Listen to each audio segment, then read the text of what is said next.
Des nouvelles des Bordelais maintenant. Alors Didier Deschamps est toujours incertain, on ne sait toujours pas s'il sera là pour cette rencontre. Ce serait une grosse perte pour l'équipe bordelaise puisque Didier Deschamps est actuellement très bon, on l'a vu en équipe de France récemment.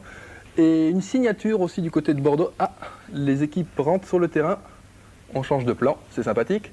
Oui, à noter aussi que du côté bordelais, Gudjohnsen, l'avant-centre islandais, a signé pour 4 ans aux Girondins. Gudjohnsen est âgé de 29 ans, il a joué pendant 6 ans en Anderlecht, club avec lequel il a joué 130 matchs et inscrit 50 buts. C'est peut-être une très bonne recrue pour les Girondins de Bordeaux. Voilà le stade Encrobé, la composition des équipes, en commençant par le FC Magdebourg, donc dans les buts Haime, numéro 2 Schneider, numéro 3 Stamman, numéro 4 Landrat, numéro 4-5 Sebula, alors que le coup d'envoi vient d'être donné depuis maintenant 2 petites secondes, Christian. On a un peu raté la composition des équipes, ils sont allés un peu vite, nos amis est-allemands. Alors à noter que Didier Deschamps est bien présent, comme on peut le voir sur cette composition d'équipe. Donc Didier Deschamps présent au milieu de terrain, aux côtés de Jean-Philippe Durand.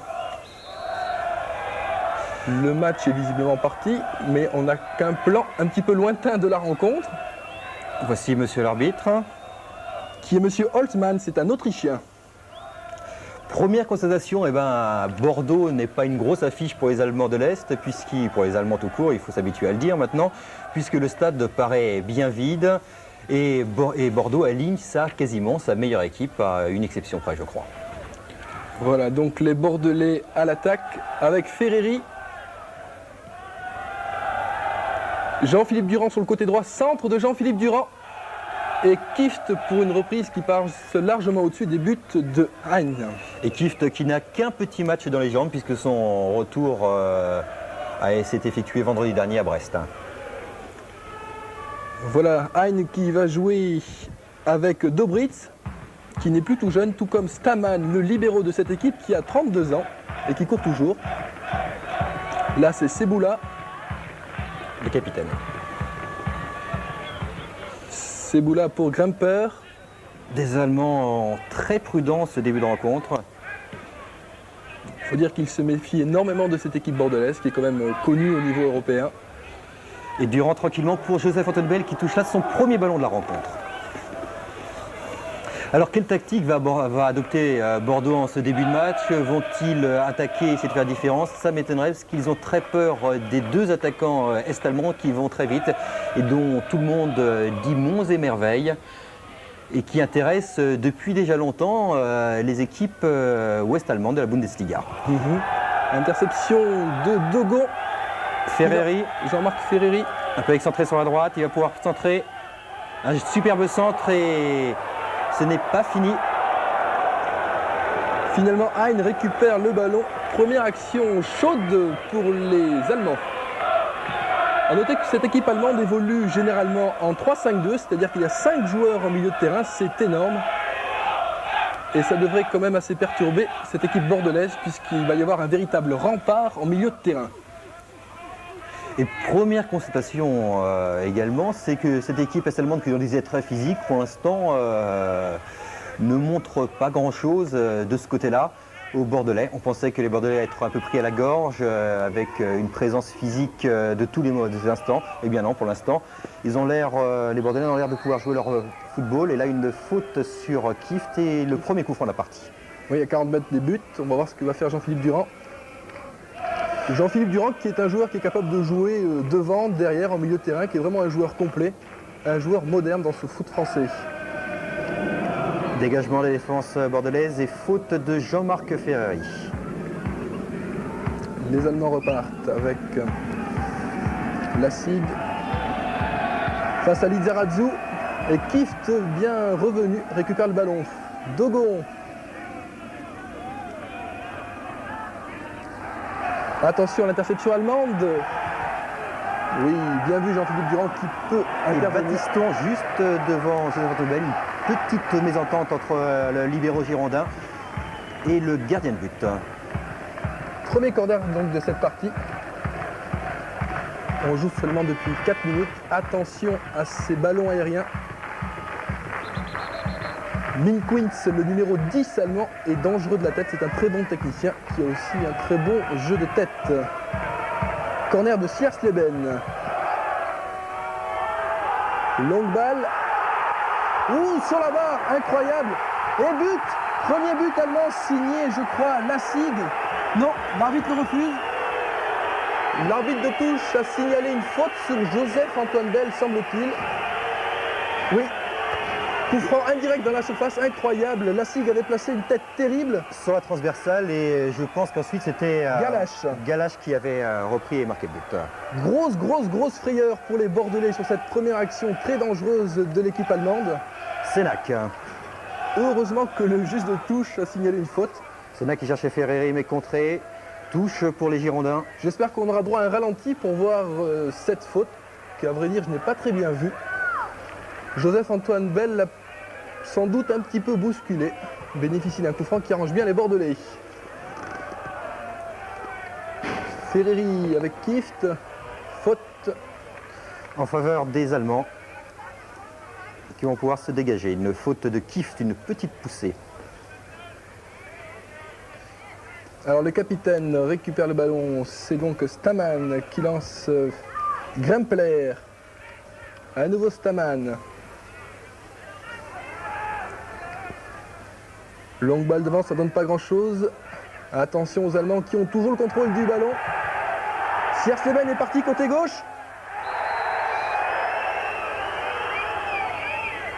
Et faute semble-t-il. Faute de Dogon. Faute ou touche. Faute d'après moi, est-ce qu'on a bien entendu le coup de sifflet de l'arbitre qui ça va donner un bon coup franc, bien placé. Un corner un peu excentré, en quelque sorte, pour Magdebourg. Attention toujours au jeu de tête des Allemands de l'Est. Mini corner donc. Bell hésite. Oui, des corners et des coups francs qui sont très bien tirés par cette équipe allemande. C'est des ballons brossés qui terminent loin de Joseph-Antoine Bell, donc le gardien bordelais ne peut pas sortir. Surtout qu'il y a beaucoup, mais vraiment beaucoup de monde dans la surface de réparation bordelaise dans ce genre de corner ou de coup franc. Les Bordelais ont du mal à mettre le pied sur le ballon pour l'instant. Attention, c'est reparti avec Rossler qui est très fort. Tir de Rossler, cet attaquant de 22 ans qui est très rapide. Attention à cette équipe allemande qui fait le pressing en ce début de match. Rossler, l'une des stars de cette équipe de Magdebourg. Rossler qui, par l'intermédiaire de son club, a déjà refusé plusieurs propositions de clubs de la Bundesliga. Dégagement de Battiston qui lance loin devant pour essayer de donner un peu d'air à cette défense bordelaise, secouée en début de match. Lizarazu, interception allemande. Il est très fort ce 4, il intercepte beaucoup de ballons, c'est Landrat. Vervoort. Lizarazu côté gauche. Vervoort de nouveau. Et là ils ont trop attendu, les Girondins ils ne savent plus quoi faire et voilà. Tous les balle pour Sénac ou Battiston, grande balle de Battiston devant, il n'avait que ça à faire. Et une fois de plus, c'est un Allemand qui reprend cette balle de la tête. Kift, centre à terre qui ne donne rien. Vervoort qui récupère. Non. Des fautes sur Vervoort, un bon coup franc pour les Girondins, qui vont leur permettre de poser peut-être le jeu, ils ne vont pas se dépêcher pour le tirer, je pense. Ils vont essayer de gagner un petit peu de temps et de faire reculer un peu cette pression est-allemande. Vervoort, côté gauche, qui joue avec Lizarazu. Et bonne sortie de Hein, qui relance côté gauche avec Rossler. Longue balle devant, en touche à l'aller, sortie. Sénac.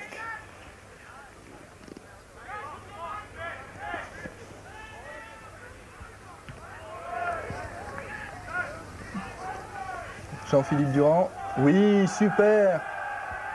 Il se débarrasse de deux adversaires qui repiquent au centre. Jean-Philippe Durand qui essaye de jouer avec Dogon.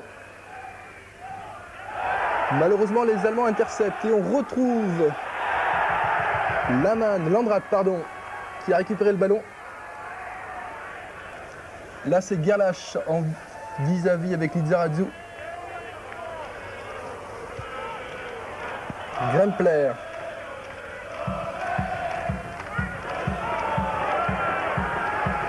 Attention à la frappe de Minkwitz qui a un très bon tir de Battiston Ce n'est pas fini pour les Allemands, pour Magdebourg. Staman Une relance. balle loin sur la gauche qui sort en touche. Ah, il faudrait vraiment que les Bordelais arrivent à mettre le pied sur le ballon parce que pour l'instant, cette équipe allemande a, semble-t-il, le match en main. Stéphane Planck à la touche. Stéphane Planck qui a toute la confiance de Gérard Gilly, qui n'avait quasiment pas joué sur l'ère Goethals et encore moins sous l'ère Gernot-Rohr. Et bien depuis que Gérard Gilly est arrivé à Bordeaux, il le fait jouer et il s'affirme de plus en plus comme un des pions essentiels du mécanisme girondin. Jean-Philippe Durand, avec son capitaine Patrick Battiston. Loin devant sans doute, côté gauche à destination de Kieft, mais ça ne donne rien. Lizarazu récupère. Ah, les Allemands jouent bien en défense. Dogon, Vervoort, une faute sur Jean-Marc Ferreri. Absolument un tacle par derrière du numéro 2 Grimpler. Un coup franc qui peut être intéressant pour les Bordelais. S'ils arrivent à prendre enfin l'ascendant physique sur la défense centrale est-allemande, qu'on a vu les 3 ou 4 centres à destination de Kieft qui ont été pris à chaque fois par les deux très grands défenseurs est-allemands. Alors espérons que c'est pas trop grave pour Jean-Marc Ferreri, qui est visiblement touché. Non, il se relève, tout va bien. Un petit coup d'éponge magique et Ferreri est debout. Vervoort au coup franc.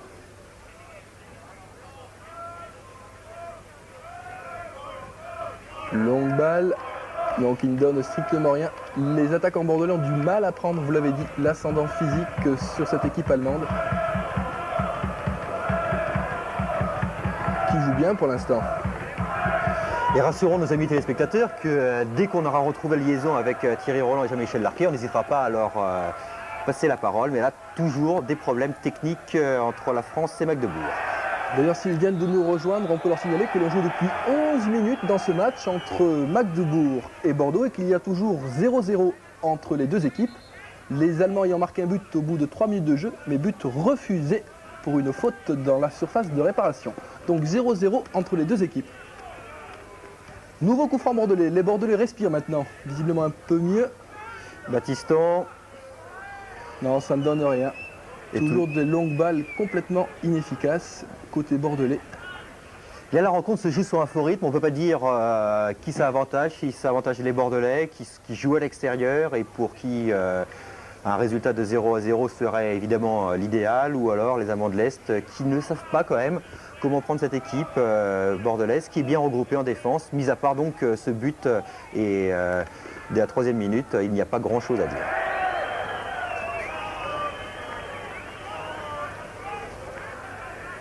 Voilà, on nous annonce que d'ici quelques secondes, nous devrions retrouver Jean-Michel Larquet et Thierry Roland, envoyés spécial, donc spéciaux à Magdebourg. C'est une bonne nouvelle.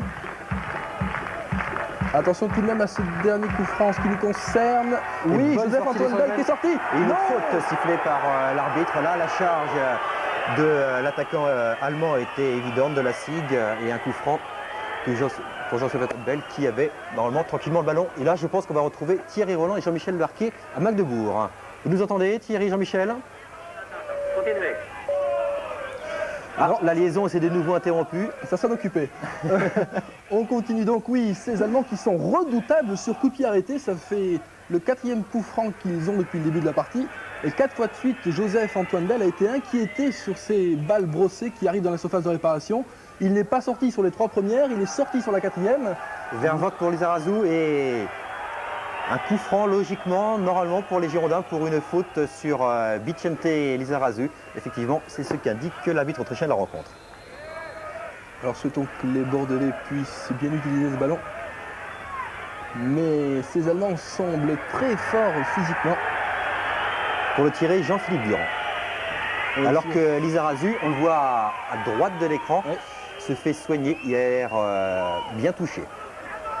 Et on lui met une petite couverture parce qu'il a l'air de faire très froid à Magdebourg. Vervoort du gauche.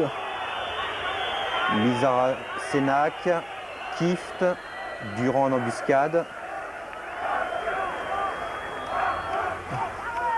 C'est parti. C'est parti, et la tête de Kieft au-dessus et sans danger pour Heine.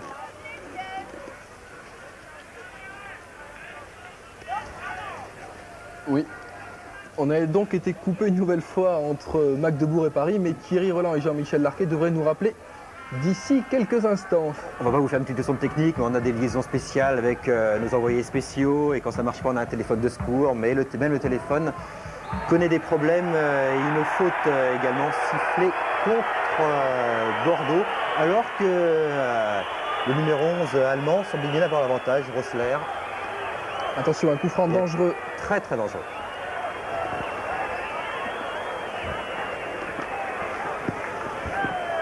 C'est Slers-Leben qui va sans doute tirer du gauche. Le capitaine est aussi là. Attention à ce coup de pied arrêté. Un quart d'heure de jeu.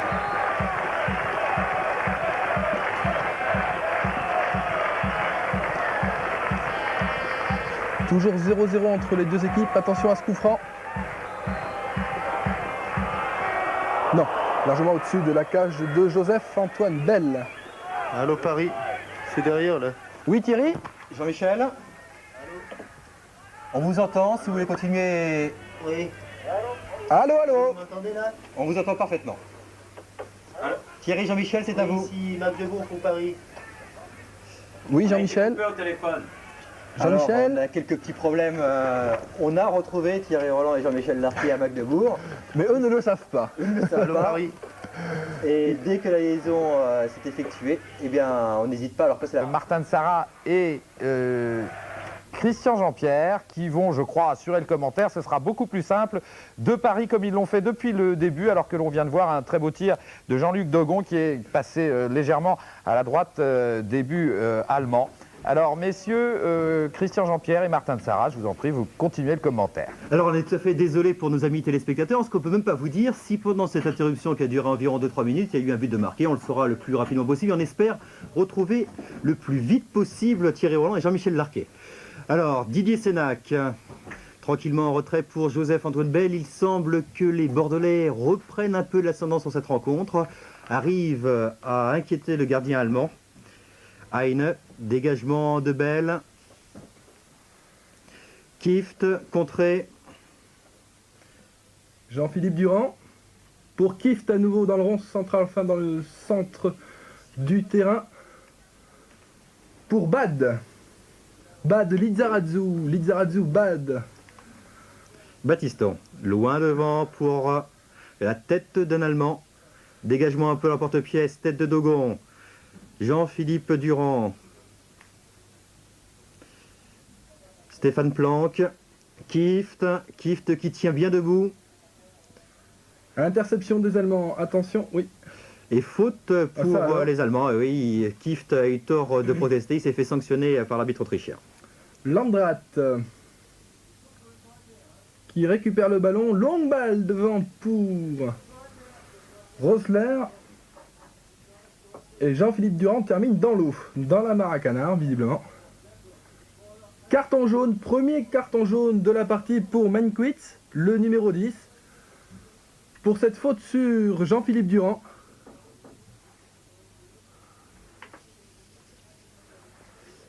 Ah non, c'est Dobritz, pardon, je vous annonçais Mankiewicz, et c'est Dobritz qui vient de prendre un carton jaune. Pour cette faute sur Jean-Philippe Durand. Alors que nous sommes peut-être en liaison avec Thierry Roland.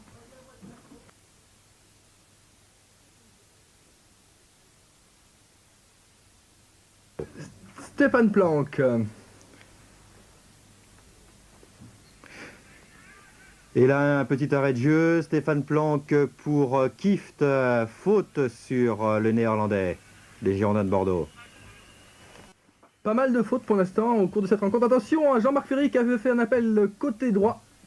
Mais Jean-Philippe Durand n'a pas voulu jouer avec lui. Interception des Allemands. Attention, un Lindmann qui part en contre-attaque.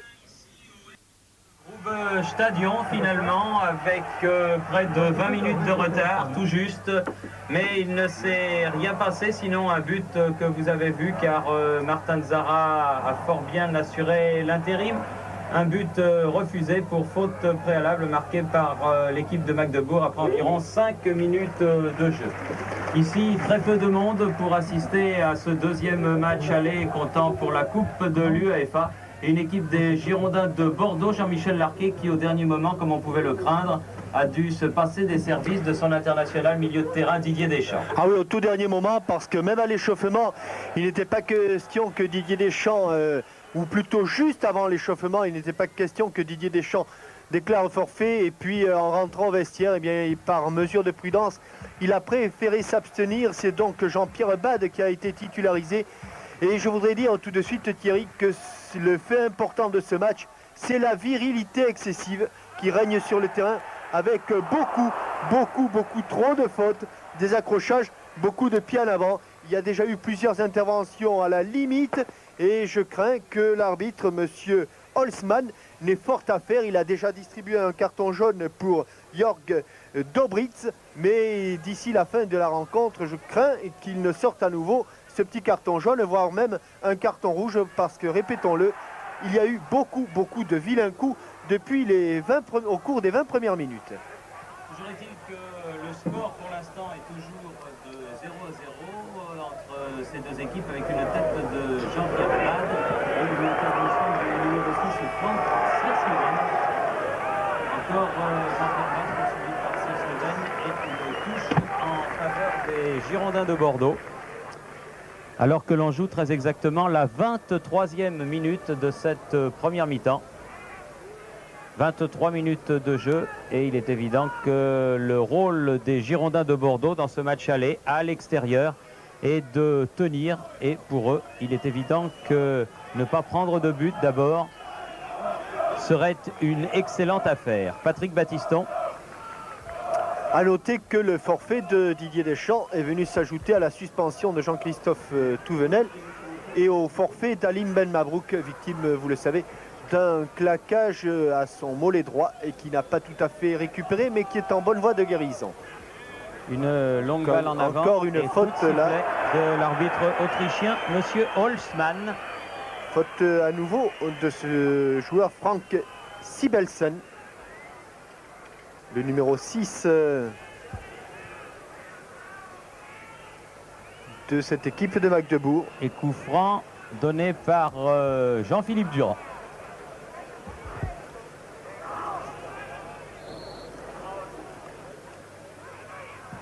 Oh, frappe terrible de Patrick Battiston, mais au-dessus du but défendu par Dirk Heine.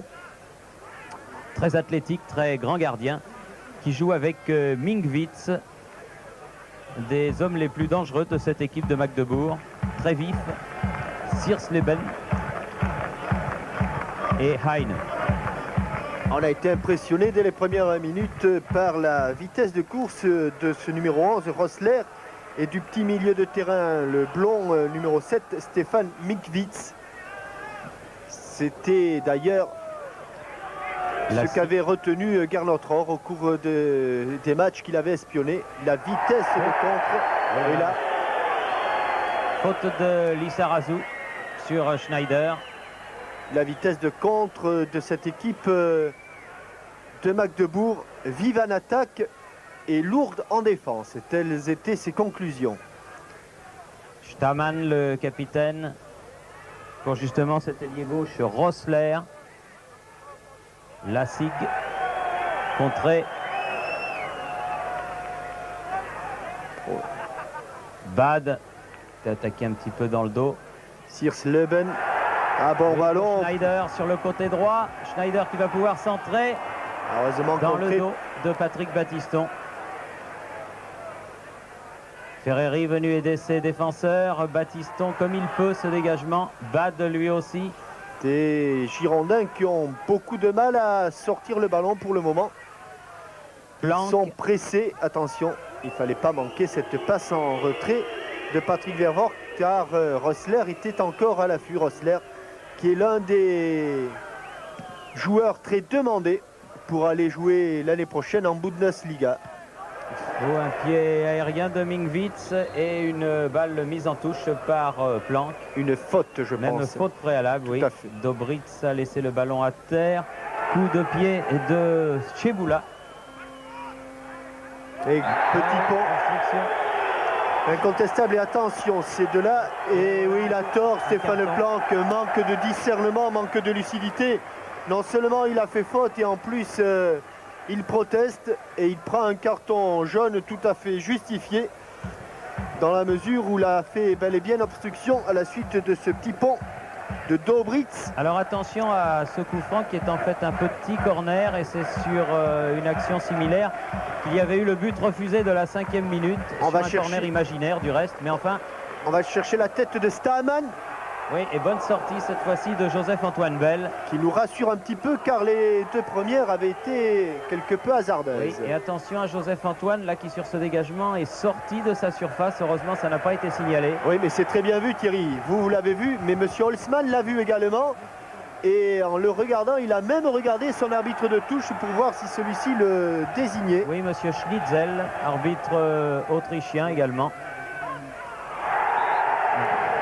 Là par contre, encore une faute signalée par monsieur Holzmann. Nos amis du basket estimeraient qu'il y a là un passage en force. Face à Planck du reste toujours. Et Stéphane Planck était un petit peu inquiet.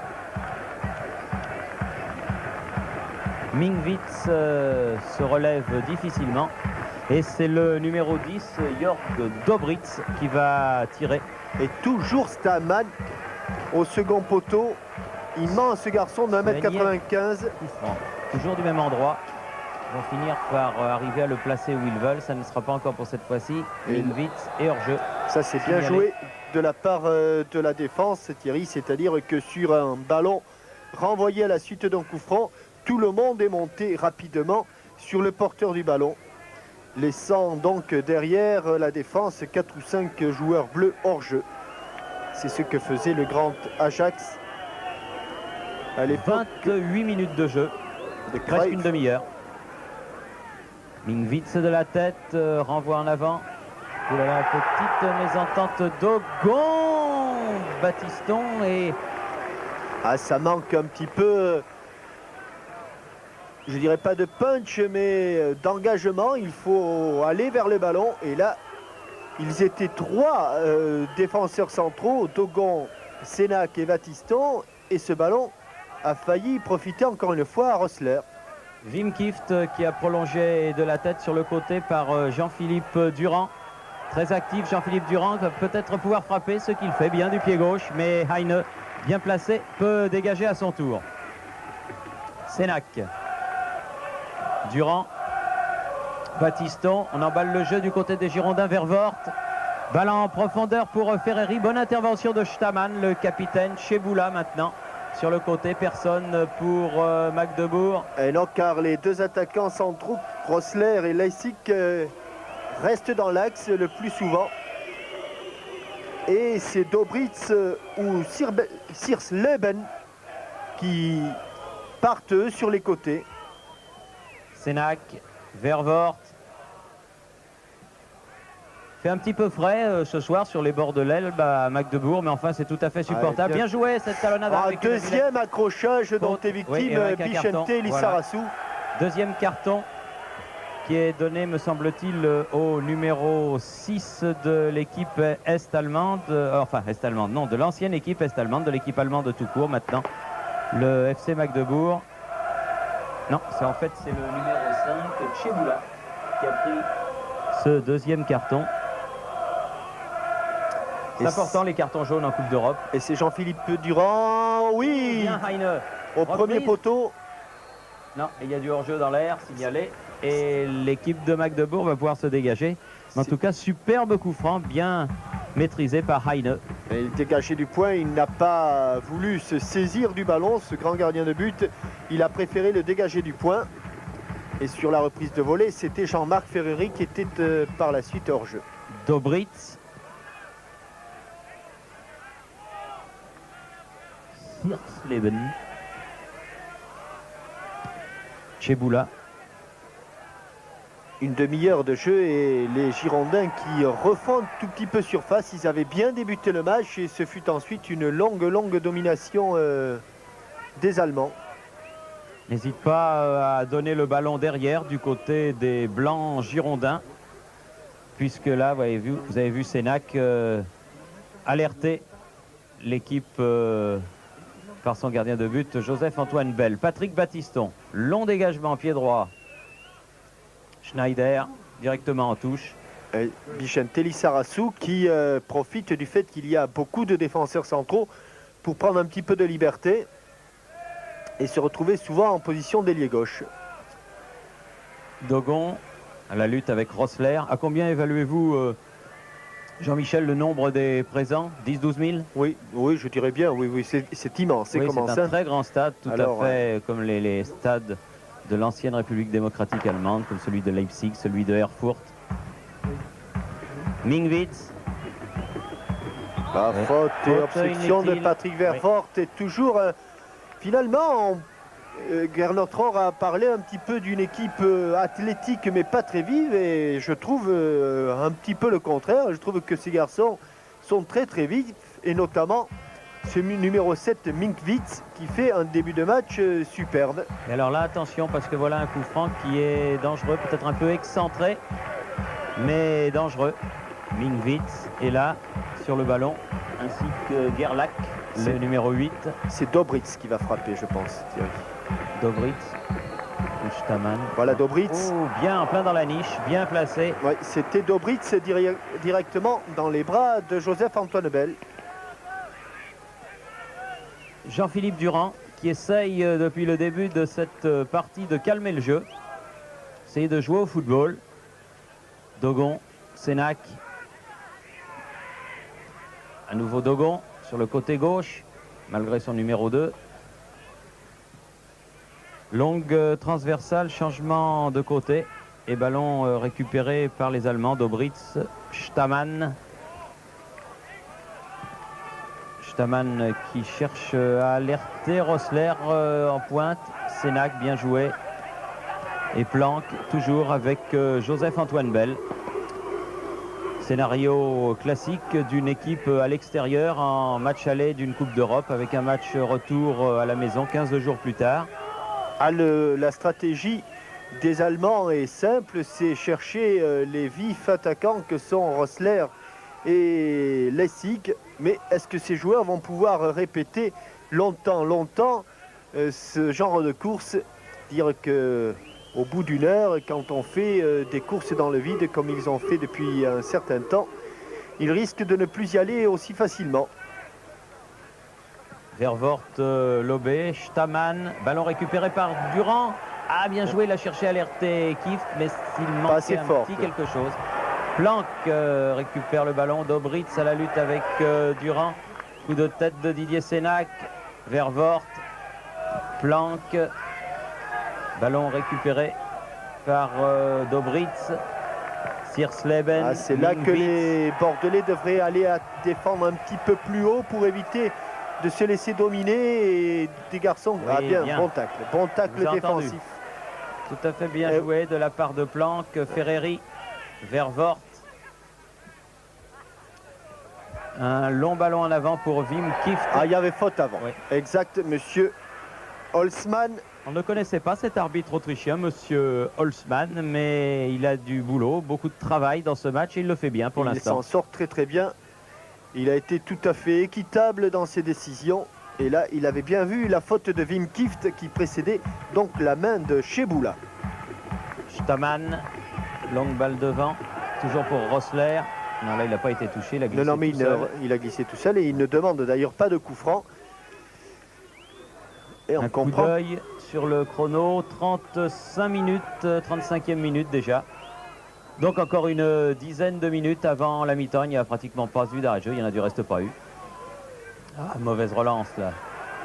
Et regardez comme immédiatement il cherche rebelote là pour... Oui, et Durand, mais seul Durand, pris par 3 joueurs de Magdebourg, dont Mingwitz. Attention, pas de faute. Dobritz. Là non plus, il est coincé. Face à Planck. Ah, il y en aura une quand même, toujours au même endroit. C'est qu'il y a eu au moins 4 ou 5 coups francs, exactement à quelques centimètres près à cet endroit-là, à proximité du poteau de corner gauche, quand on fait face au but de Joseph-Antoine Bell. Ah, mais le premier a été tellement dangereux. Il avait d'ailleurs, le premier ballon avait fini sa course au fond des filets que l'on se méfie énormément. Alors, le scénario est classique. Mingwitz, pied gauche. Au second poteau pour la tête de Staman. Ouais, balle piquée. Bien, Joseph-Antoine Bell.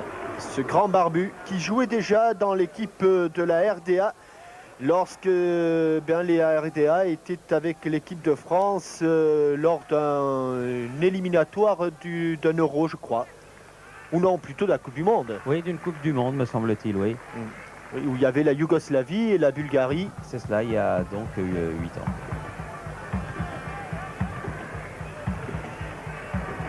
Sieverslugen, Mingwitz, Stamann,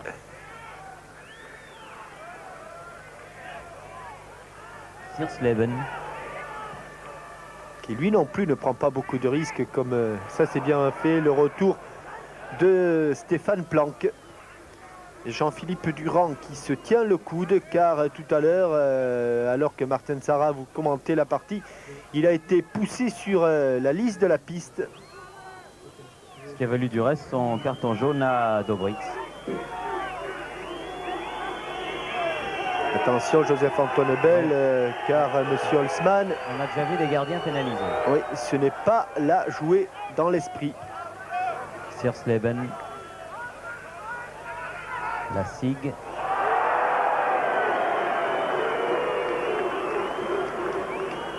Baptiston. On a l'impression que les Bordelais n'ont pas tout à fait oublié, Thierry, les 4 buts qu'ils ont encaissés lors de la dernière journée à Brest, et qu'ils sont encore un petit peu fébriles derrière, eux qui jusque-là avaient été très solides dans ce compartiment du jeu. Faute de Dobritz qui a poussé la flanque, et un coup franc donc qui va permettre aux Girondins, du moins espérons-le, de se dégager par Vervoort là. Ah, on ne prend pas de risque, hein. C'est le moins que l'on puisse dire. Oui, mais je crois qu'ils ne prennent certainement pas de risque, mais ils n'ont pas de solution devant, car pour l'instant, ce sont les Allemands de l'Est qui impriment le rythme à ce match. Encore une balle en avant vers Rossler. Dobritz. Vous voyez comme il va provoquer Planck. Une faute de main. Jean-Philippe Durand. Et moi aussi j'avais vu une faute de main, mais Jean-Philippe Durand, attention. Attention à ces touches, des véritables coups de canon. Dobritz. Très tendu et on recommence. Rebelote. Alors que quelques petits pétards éclatent ici et là, qui pourraient valoir quelques observations de la part de l'UEFA au FC Magdebourg, parce que l'Union européenne n'aime pas trop les pétards. Montpellier en sait quelque chose, qui a été sanctionné à l'issue du match aller contre l'équipe du PSV Eindhoven. Elle n'est pas sortie. Chez Boula. Chez Boula, attention, il est dangereux celui-là. Bon dégagement de Dogon. Stamann court sur ce ballon avec Jean-Marc Ferreri. Ouais, c'est lui qui a été le plus décidé. Bad est là en contre, toujours Stamann. Que de pied à l'avant. Superbe plante ce Stamann, un garçon de près de 1m87. Et quand on l'a devant soi, lancé à toute allure, c'est tout à fait impressionnant. 6 minutes encore avant le repos, toujours 0-0 entre les Girondins de Bordeaux et le Football Club de Magdebourg. Lissarazu fait la remise en jeu. Et lui aussi, il a montré qu'il pouvait les réaliser loin, ces remises en jeu. Un contrôle de Jean-Marc Ferreri qui n'a pas été celui qu'il voulait. Et la touche sera pour Jean-Luc Dogon, qui laisse à Jean-Pierre Bad le soin de faire cette remise en jeu. Ferreri. C'était pour Lissarazu. Le numéro 4, c'est-à-dire Landrat, a envoyé ce... Et oui, c'est ça, c'est exactement cela. C'est-à-dire qu'en allant chercher loin le porteur du ballon, il l'oblige à réussir un exploit chaque fois qu'il veut donner le ballon devant. Et comme des exploits n'en réussit pas à chaque seconde, eh bien on envoie ce ballon en touche. Ça fait l'affaire des Girondins. Vervoort, bien joué. On est bien sorti, 2 fois. C'est habitué progressivement à cette équipe des Girondins. Vervoort, il avait eu quelques petites difficultés. Regardez comme ils font le pressing remarquablement, là, les Allemands de l'Est. Et Durand a bien sorti ce ballon, encore Vervoort. Et ils y sont très encore, bien fait, très superbe. bien fait. Faute tirée par le maillot. Oui, et là, ça vaut un carton jaune. Non. Il est venu s'excuser.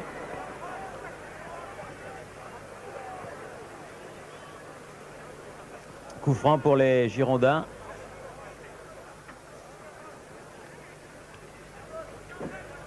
Jean-Philippe Durand. Allô? Dégagement de Tcheboula. Battiston sur le côté. La balle va sortir pour Stéphane Minkiewicz. Non, préfère laisser Siersleben. Siersleben. Numéro 6. Landrat, Rössler, un petit peu en sandwich. Ah oui. Ah, ça va siffler et c'est sifflé. Ils tirent très très rapidement leur coup franc. Oui, il faut sortir. Oui, bien, Joseph. Bien sur la tête de l'avant-centre Eiko Lassig. Sénac. Avec Dogon.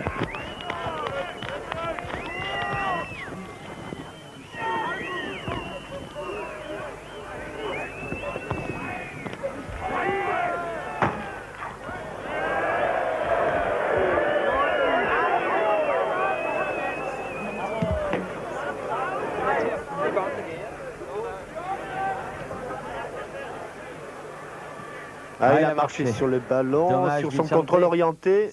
C'est bien repris, un petit peu accroché. L'arbitre a laissé l'avantage à Jean-Marc Ferreri. Sur le côté, peut centrer. La tête de Kieft. Et accroché. Ouais. Accroché par le maillot et projeté en arrière. L'arbitre On le revoit. visiblement pas vu. Nous avons le ralenti. C'est le premier que nous avons. Alors, sur le centre de Jean-Marc Ferreri. À la réception, Wim Kieft, mais il est accroché. Et regardez comme il bascule vers l'arrière. Accroché par le capitaine Dirk Stahmann. Minkiewicz, Rössler, Landrat. Toujours vers Rössler. Rössler qui est sur le côté droit aux prises avec Dogon. Et la touche sera en faveur des joueurs de l'équipe de Magdebourg. Du numéro 4, Landrat. Et toujours ces touches très longues. Alors regardez, un Bordelais se met. Là, il a évité Patrick Vervoort. Minkiewicz bien contré par Battiston. La relance n'est pas bonne, mais Allez, il faut aller les chercher loin, loin, loin, loin, loin. Staman. Balle en profondeur. Toujours Battiston pour couvrir. Ah, ça sera pour Joseph-Antoine Bell. Bien joué. Long dégagement sur le côté vers Jean-Marc Ferreri tout seul. Belle précision du dégagement du gardien de but de l'équipe du Cameroun. Avec Bad. Sur le côté. Il a le temps d'aller fixer ce... Oh, c'est dommage Elle a été que enlevée. ce Durand ballon va a été récupérer. dévié. Durand, un petit peu accroché.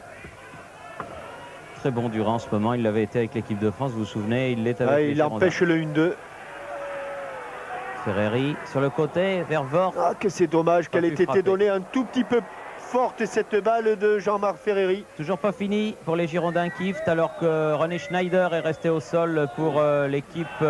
Penalty, oui. Et cette fois-ci, ils l'ont accroché. Ça nous a complètement... Oui, mais il a été accroché soit par Dobritz, soit pour Minkiewicz. Et regardez comme Rössler vient gronder son coéquipier en lui disant... Par Dobritz. Voilà, Dobritz. Oui. En lui disant, voilà une faute complètement inutile. Car ils étaient deux et Jean-Philippe Durand aurait été obligé de réaliser un exploit. Mais je crois que là, monsieur... il se rattrape un petit peu, on voit toute l'action. Ici, Jean-Marc Ferreri la donne un petit peu fort cette balle pour Patrick Vervoort, mais qui va quand même tacler. Et par la même occasion, d'ailleurs, blesser René Schneider, que l'on est en train de soigner actuellement. Mais c'est pas exactement ce que l'on voulait voir. C'est par la suite, le ballon va être mal dégagé. Il va revenir sur Wim Kieft, centre en pivot. Et c'est là, oui, on voit Dobritz pousser Jean-Philippe Durand. Pour un pénalty incontestable, Jean-Marc Ferreri qui va le tirer. Jean-Marc Ferreri prend son élan et prend à contre-pied Heine. Eh bien, juste avant la mi-temps. au bon moment, ah, oui. très très bon moment. 45e minute. Donc les Girondins de Bordeaux sur pénalty prennent l'avantage après 45 minutes de jeu. Pour cette bien malheureux pour l'équipe de Magdebourg. Un carton jaune et à l'origine du pénalty qui permet aux Girondins de mener 1-0. Et qui font vraiment une belle opération parce qu'entrer au vestiaire vraiment juste avant le repos avec un but d'avance, c'est vraiment parfait pour les Girondins. Alors, vous avez vu donc ce but de la 45e minute. Nous allons rendre l'antenne à Paris pour quelques messages publicitaires. Et puis, nous reviendrons ici au stade Ernst Grube, au Ernst Grube Stadion de Magdebourg. Et nous serons en compagnie du directeur sportif des Girondins de Bordeaux, Gernot Rohr, qui est un petit peu le régional de l'étape et qui nous dira ce qu'il a pensé de ces 45 premières minutes. Ici donc Magdebourg où les Girondins de Bordeaux mènent. Ici Roger Zabel, moi j'ai pas de grain de beauté du tout, mais je sais que Jean-Michel en a un sur la cuisse droite. Gernot Rohr, finalement, ça ne pouvait pas mieux se passer, je pense, pour l'équipe des Girondins de Bordeaux que ces 45 premières minutes. Pour le moment, ça ne va pas trop mal pour nous. Nous avons bien maîtrisé et le jeu et l'adversaire. Et je crois que ce but à la 45e minute est très très important et de bonne augure pour la suite. Gernot, pour revenir au début du match, tout à l'heure, quand on vous a rencontré, vous nous avez dit pas de problème pour Didier Deschamps. Et puis Didier a été obligé de déclarer forfait. Au dernier moment, à l'échauffement, il a ressenti une petite douleur. Il a préféré déclarer forfait pour ne pas affaiblir l'équipe. Et je crois que ça a été un bon choix, puisque pour le moment, Jean-Pierre Bade a fait un bon marquage et ça ne se passe pas trop mal. Est-ce que vous retrouvez là l'équipe que vous êtes allé espionner plusieurs fois? Je dois dire que je les ai vus une fois très très bons. C'est-à-dire c'était contre Chemnitz ici, ils avaient gagné 4-0. Je n'ai pas retrouvé la même équipe. Elle est moins bonne aujourd'hui. Et la deuxième fois, je les avais vus très mauvais, donc je dois dire c'est entre les deux et tant mieux pour nous. Les Girondins réussissent un bon match et c'est ce qui compte pour le moment. Alors, Gernot, avec votre expérience de joueur, d'entraîneur maintenant, les Girondins mènent 1-0 à mi-parcours. Quelle est la tendance pour la deuxième mi-temps? À votre avis, est-ce qu'il faut continuer à jouer exactement comme la première mi-temps ou essayer encore plus de garder cet avantage d'un but? On mène 1-0 et on a encore 45 minutes difficiles devant nous. Il ne faut surtout pas essayer de rester derrière et défendre ce but. Je crois qu'avant tout, il faut essayer de jouer, de continuer à développer notre football qui nous a bien réussi en première mi-temps. Essayer d'éviter ces fautes bêtes autour des 18 mètres qui peuvent nous coûter très cher, car dans le jeu aérien, Magdebourg a de très bons joueurs de tête. Et je crois que c'est en jouant comme ça, avec prudence, mais aussi avec audace, qu'on peut faire un bon résultat ici. Dernière question peut-être de ma part, en tout cas Gernot, après le 4-0 concédé à Brest, vous avez vécu auprès des joueurs avec le recul d'un directeur sportif. Moi j'ai eu le sentiment qu'ils étaient un petit peu fébriles et que ça les avait quand même marqués et puis qu'ils étaient en train peut-être d'oublier cette déconvenue. Oui, un 4-0 ça fait toujours mal, mais je crois que là, dans ce cas-là, ça nous a permis de nous ressaisir, de nous reconcentrer, de nous remettre en cause et l'équipe a très bien réagi ce soir. Et la Coupe d'Europe finalement est arrivée à point nommé pour faire oublier cette déconvenue brestoise. Je crois que vous serez d'accord pour dire, Gernot, que cette équipe de Brest cette année est certainement l'une des meilleures équipes de la première division française. Tout à fait, c'est une équipe surprenante qui a déjà mis en difficulté pas mal de gros bras du championnat. Elle nous a battus logiquement, il n'y a rien à dire et je crois qu'il faudra compter sur Brest pour les 4 premières places qui donneront la qualification pour la Coupe UEFA. Merci Gernot d'être monté jusqu'à notre perchoir alors que je pense que peut-être à Paris on revoit le penalty victorieux de la 45e minute de Jean-Marc Ferreri qui a pris complètement à contre-pied Dirk Hein. Espérons avec Gernot, donc Jean-Michel, que cette deuxième mi-temps sera conforme à la première.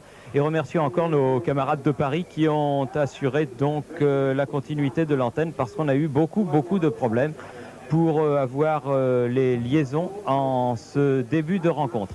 Alors maintenant, il s'agit donc de gérer cet avantage, si je peux m'exprimer ainsi. Oui, mais vous avez remarqué, Thierry, qu'à partir du moment où les Bordelais, ou à partir du moment où c'était pratiquement dès le début du match, les Bordelais ont subi, bien obligé, car on ne subit jamais avec satisfaction. Dès qu'ils ont subi ce match, ils ont été un petit peu ennuyés.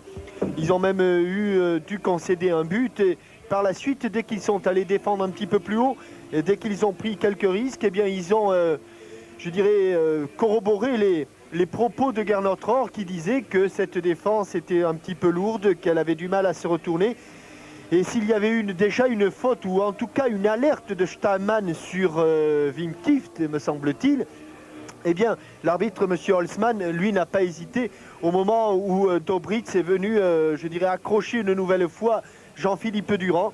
Et effectivement, autant cette équipe semble vive, cette équipe, bien sûr, de Magdebourg semble vive sur le plan de l'attaque, voire du milieu de terrain, peut-être elle est un peu empruntée, un peu lourde au niveau des défenseurs. Et quand on a un point fort et un point faible en face de soi, en face d'un adversaire, qu'est-ce qu'on fait? On essaie de jouer sur son point faible et d'éviter son point fort. Or, vraiment, cette équipe de Magdebourg a deux visages, vive et percutante en attaque et un petit peu lourde en défense. Alors il y a pas mal de supporters de Magdebourg venus de la République fédérale allemande, venus de l'autre côté de ce qui était encore il n'y a pas si longtemps la frontière entre l'Allemagne de l'Est et l'Allemagne de l'Ouest, qui sont présents ce soir au Ernst Grube Stadion. Et il y a également énormément de militaires français qui sont encore en garnison à Berlin, sans doute pour les derniers instants, et qui sont présents dans les tribunes de ce stade, alors que les joueurs de l'équipe de Magdebourg sont les premiers à revenir sur le terrain pour cette deuxième mi-temps qui va commencer dans quelques instants.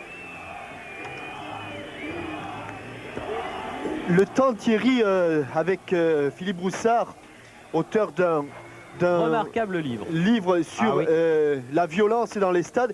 Il est là, Philippe, non pas par hasard, mais parce que tout simplement, il est venu voir ce qui se passait dans l'ex-Allemagne de l'Est. Je crois que vous avez été témoin de quelques échauffourées. Alors, dites-nous-en un petit peu plus. Non, ce qui se passe simplement, c'est que l'unification s'est faite également au niveau des supporters et des plus violents d'entre eux. C'est-à-dire, par exemple, pour un match comme ça, un match de Coupe d'Europe qui permet aux hooligans de se montrer un peu, il y en a certains qui sont venus de l'Ouest, d'Hanovre, de Brunswick. Et il y a une sorte de pacte d'agression. Bon, là, il y a quelques Français qui sont là. Donc les Allemands sont un peu unis contre les Français. Ça sera peut-être les Italiens la prochaine fois. Parce qu'il faut savoir qu'en Allemagne, le hooliganisme est ultra spécialisé. Le petit groupe que vous avez ici sont vraiment les hooligans. Et ils sont là pour ça, pour la bagarre. Est-ce que vous les avez déjà vus, ces garçons? Je connais ceux qui étaient de l'Ouest. Ceux de l'Est sont un peu plus nouveaux et pour cause, parce qu'ils viennent de découvrir. Alors, si un homme peut ficher ou peut reconnaître ces gens-là, on suppose qu'une police pourrait facilement les filer. En théorie, oui, mais à l'Ouest, tous sont connus. Il y en a 1000 ou 2000 qui sont parfaitement connus de la police, mais ça ne les empêche pas de continuer. Philippe, merci pour ce témoignage. Il est venu au vif du sujet.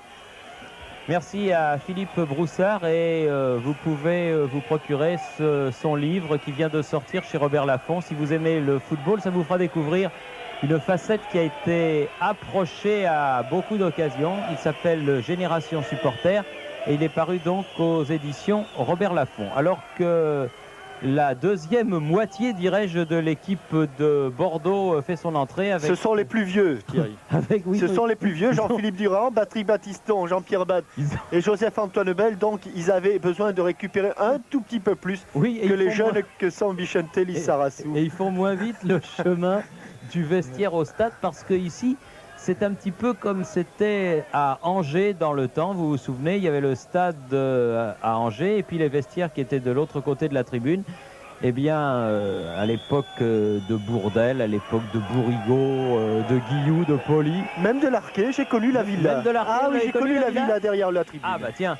Et donc, il fallait faire attention de ne pas prendre froid. Bref, coup d'envoi donné et Ferreri qui prend ce premier ballon. Ferreri, le buteur bordelais au cours de la première période, 45e minute, sur un pénalty consécutif à une faute de Dobritz sur Jean-Philippe Durand. Stamann, sûr que Mewes, l'entraîneur de cette équipe de Magdebourg, a dû un petit peu remonter les bretelles à ses joueurs à la mi-temps, car perdre sur son terrain un premier match, ça n'est jamais bon en Coupe d'Europe. Je n'aime pas vous entendre dire cela, Thierry, car il reste encore 44 minutes. Mais c'est ce que j'allais dire pour les joueurs de Magdebourg comme pour ceux des Girondins. Eh bien, ma foi, il reste 45 minutes. Et voyez ce que disait Gernot Rohr, éviter à tout prix ces coups francs à proximité de la surface de réparation. Ici, Landrat est monté entre Mingwitz et Landrat. C'est le pied gauche de Mingwitz ou le pied droit de Landrat. En tout cas, ce sera la tête ou de Staman ou de Rossler. Ah oui, bien placé. Il ne s'est pas laissé surprendre, Joseph-Antoine Bell. Ça n'était pas Mingvitz, c'était Landrat. Et dégagement de Joseph-Antoine Bell. Kieft. Précieux par son jeu de tête, Wim Kieft, qui a dévié beaucoup de ballons depuis le début du match. Et nouveau coup franc pour une faute de Didier Sénac sur Rossler. Là encore, pas vraiment utile. Et Rossler et Vervoort qui, disons, ont des mots. Nerveux. En tout cas, le ballon n'était vraiment pas à l'endroit où la faute avait été commise. Landrat.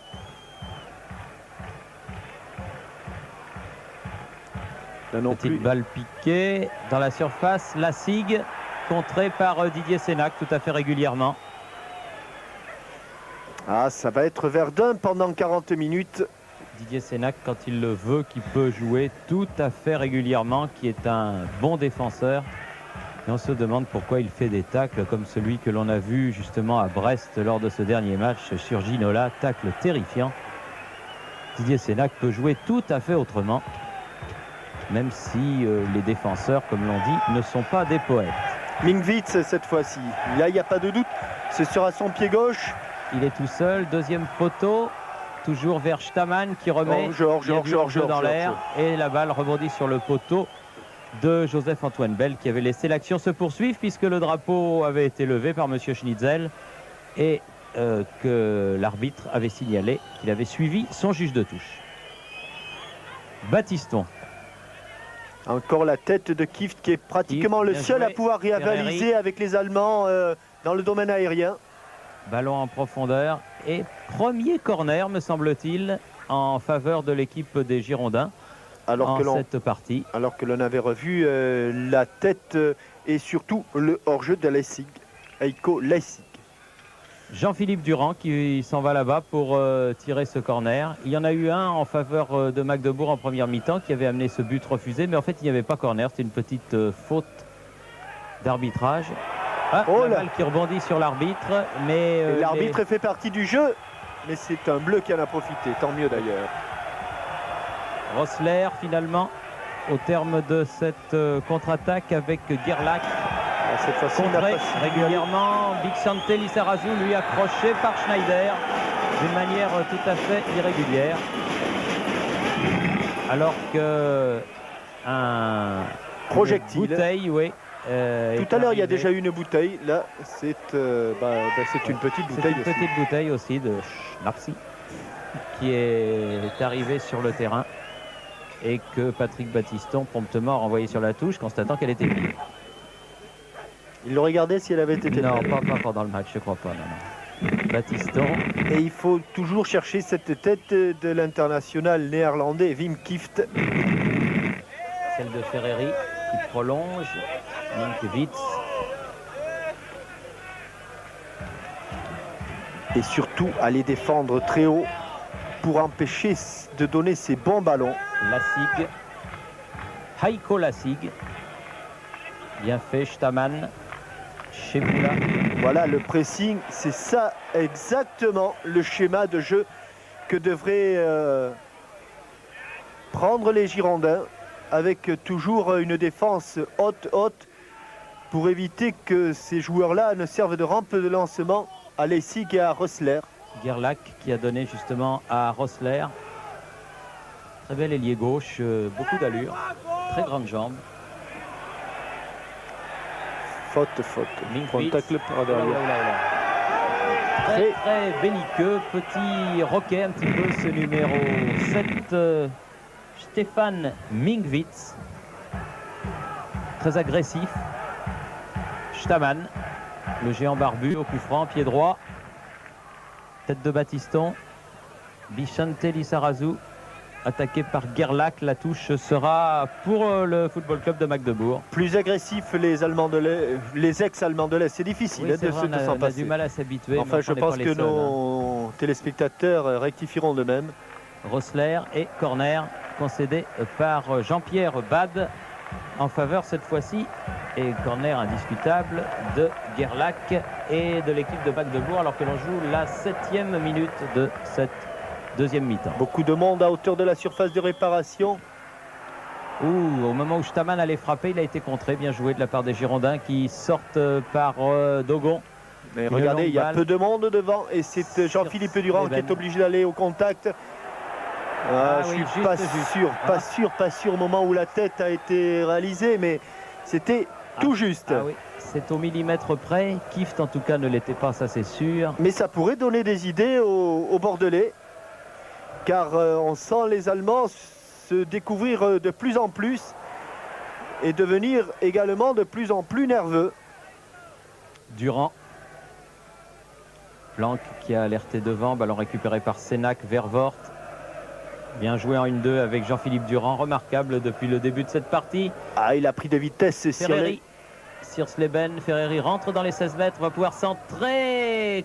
Corner, dit Monsieur Schnitzel, sur le côté droit là-bas.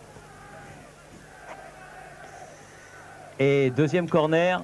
Pour Jean-Philippe Durand. C'est bizarre, il n'y en avait pas eu du tout en première période. Et puis là, coup sur coup. Et vous voyez, Jean-Philippe Durand, un peu à l'image d'Andreas Bremeux, qui peut frapper pied droit ou pied gauche. Et sur ses corners, il préfère pied gauche pour des corners rentrants. Et nouveau corner. Alors, est-ce qu'il va... la balle arrivée à Ferreri, là, en embuscade. Est-ce qu'il va reprendre son pied droit ou son pied gauche? En football, ça aide quand même de pouvoir frapper d'un pied ou de l'autre.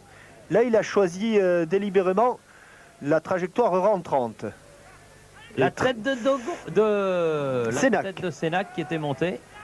Et à côté, malheureusement, du but de Heine. Mais enfin, bonne action offensive des Girondins. Alors que sur le banc, du côté de Gérard Gilly et du président Bez, on doit évidemment regarder le match et aussi de temps en temps un coup d'œil sur le chronomètre. 8 minutes de jeu. 53 minutes et longue balle en cloche, sans danger pour Joseph-Antoine Bell. Et pourquoi? Tout simplement parce que sur le dégagement de Patrick Battiston, un petit peu en chandelle, Rossler avait vu Joseph-Antoine Bell avancer. Tenter une reprise de volée, c'est difficile, mais la tenter en plus lobée, ça l'est beaucoup plus. Battiston a effectué le dégagement sur la poitrine de Wim Kieft. Superbe jeu de corps de Wim Kieft entre le jeu de tête et les amortis de la poitrine. C'est un modèle. Le ballon reste vraiment collé à ce joueur qui évolue le plus souvent en pivot, obligé aujourd'hui, et subissant le marquage de Chiboula. Vervort, Kieft. Dommage, Durand n'a pas pu poursuivre. Il a laissé l'avantage, Monsieur Holzmann. Récupéré toujours par Jean-Philippe Durand. Véritable poumon de cette équipe de Bordeaux. Bichente, il aurait dû le sentir, Bichente. Mais l'arbitre laisse jouer. La SIG. Il faut le prendre au départ. Rossler. Voilà, bon tacle. Bon, très bon tacle. Tout à fait régulier, a fait signe le juge de touche. Par contre là, M. Ostervik.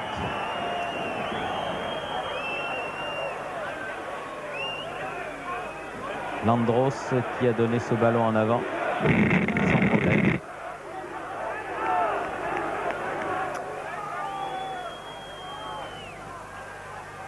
Alors que Mingwitz vient se mettre devant Joseph-Antoine Bell sur ce dégagement sans bouger comme le règlement lui autorise. Gerlach, Rossler, bien joué, Lissarazu revenu. Sénac, un petit peu pris. Pas de faute, voilà. C'est pas la peine de faire une faute, il a simplement empêcher Gerlach de se retourner et le ballon est pour les Girondins. Jean-Pierre Bade pour cette remise en jeu. Pas beaucoup de solutions, si ce n'est les pieds de Bichente. Attention, voilà. Et en plus, non seulement le ballon va chaud. Ça c'est idiot, vraiment.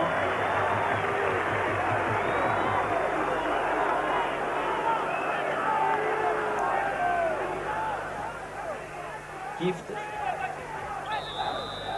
Et une super match de Wim Kieft, super match. En plus dans des conditions très difficiles. Et il vient à peine de se remettre de sa fracture du cubitus.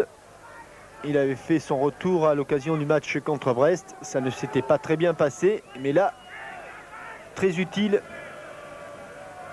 L'international néerlandais. Bad, pied gauche. Allez, à la tombée un blanc pour empêcher la relance de Siersleben. Siersleben sur Bad. Bad qui renvoie. Durand. Ah, il a glissé. Il a l'air de s'être fait mal en tombant. Aïe, aïe, aïe, il s'est déboîté le coude. Il s'est déboîté le coude. Dégagement. Allez, mettez-le en touche, mettez-le en touche. Oui. Et une faute de Kieft, alors qu'une canette de bière atterrit sur le terrain au pied du Néerlandais. Et que il souffre beaucoup, Jean-Philippe Durand. Ouais. Sénac s'est aperçu de l'affaire et fait signe aux soigneurs des Girondins. Encore une fracture ou une luxation pour Jean-Philippe Durand. C'est dommage parce qu'il avait été super au cours de cette partie. Ah, visiblement, c'est le poignet.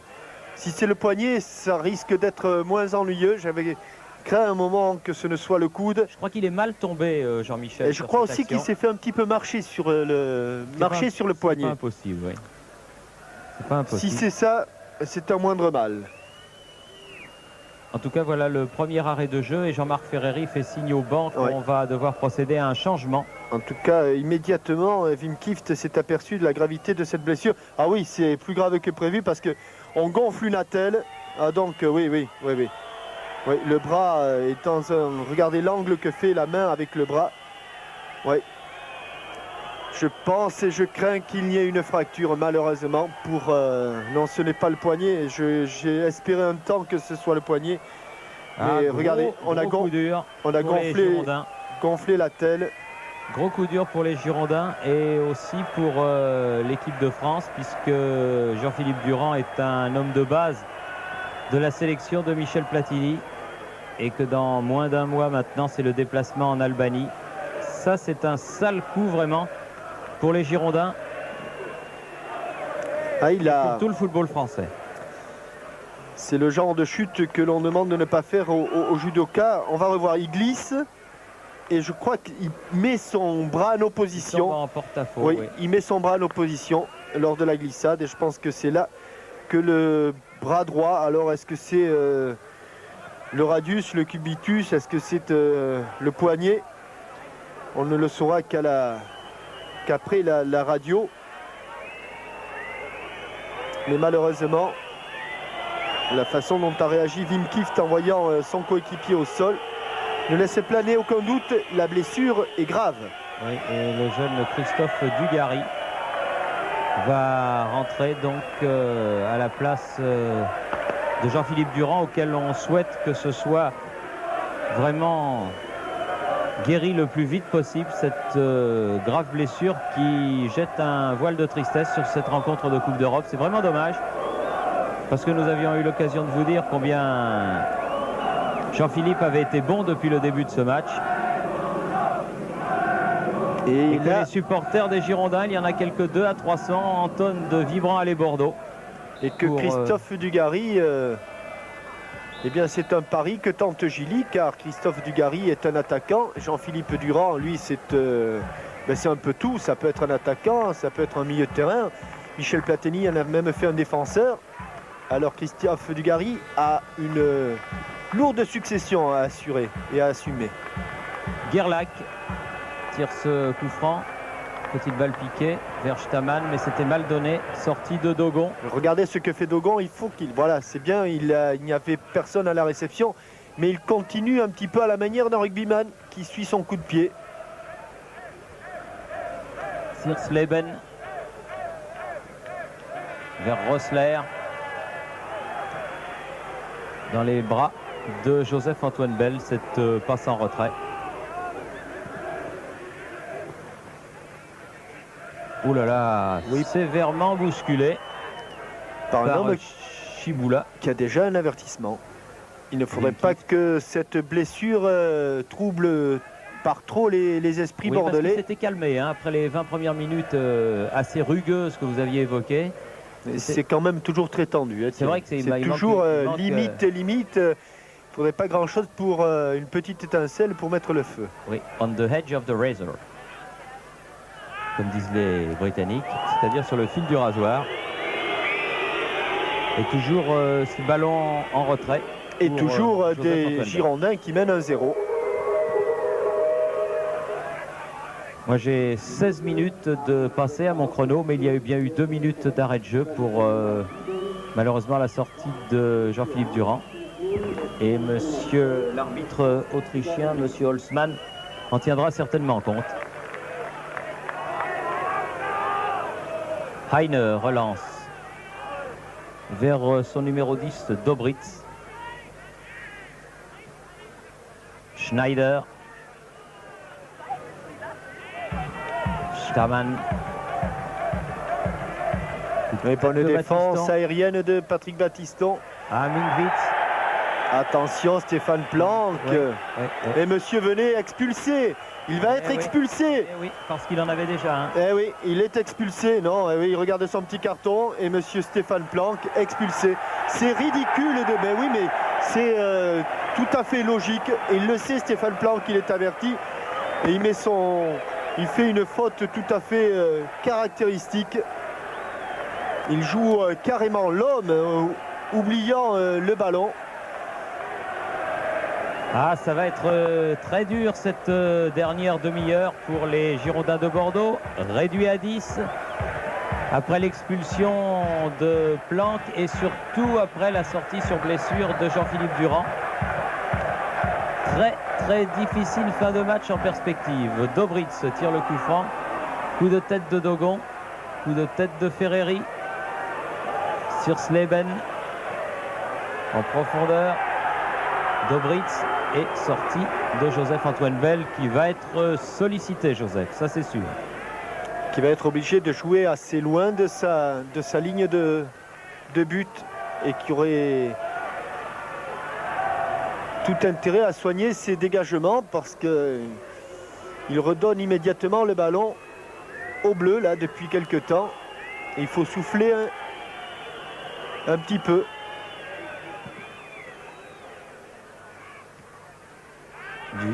Christophe Dugarry sur Staman. Remonte balle au pied, le capitaine de Magdebourg. Un relais avec Rosler. Très haut en l'air, mais la balle sort en sortie de but, ce qui va permettre à Joseph-Antoine Bell de se dégager. Et juste avant, Peter Kohler va entrer à la place de Schneider. René Schneider qui faisait son retour dans cette équipe d'ailleurs. René Schneider qu'il ne faut pas confondre avec celui qui avait été longtemps l'excellent gardien de but de la sélection de RDA. René Müller. Ah, René Müller, exact. Ah, oui, René Müller, René locomotive Leipzig. Très bon gardien. Évidemment, rien à voir avec René Schneider. Rien à voir. Mais alors strictement rien à voir.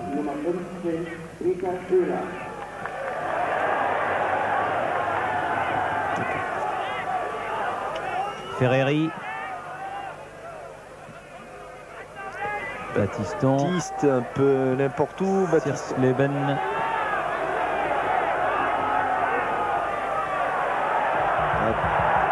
Le nouveau venu, le numéro qui a 15, mis d'entrée une Kohler. semelle à Patrick Battiston.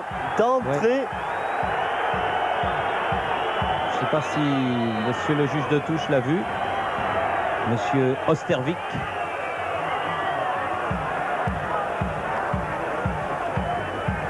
Kohler, il fait la remise en jeu vers Rössler. Mauvais contrôle. Et mauvais contrôle orienté et de Rössler qui avait été très bon. Et ah, ça c'est. Oui, mais vous avez, il a tort, Joseph-Antoine Bell, il a tort sur cette action. S'il prend un carton jaune, il n'a rien à dire. Oui, c'est parce que le petit ramasseur de balle. Le ramasseur de balle lui donne le ballon à 10 cm des mains, il le laisse passer. Oui, oui. Battiston effectue le dégagement sur Gerlach. Et il boite Patrick Battiston. Oui, là il y a faute. Lissarazu et Gerlach, ça redevient très viril sur ce terrain. Ouverture de Jean-Marc Ferreri. Les ballons mis en retrait cette fois-ci par Dobritz. J'observais Patrick Battiston qui récupère petit à petit de ce tacle de Colère. Landratte, longue balle en avant qui va aller jusqu'à Joseph-Antoine Bell. Là par contre, ça c'est bien joué.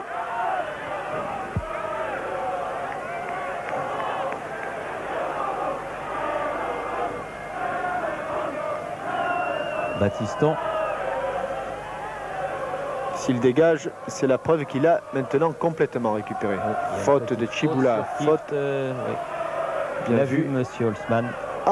Ah, ici de l'autre côté. Ah oui. Tiens donc. Mingwitz, Gerlach,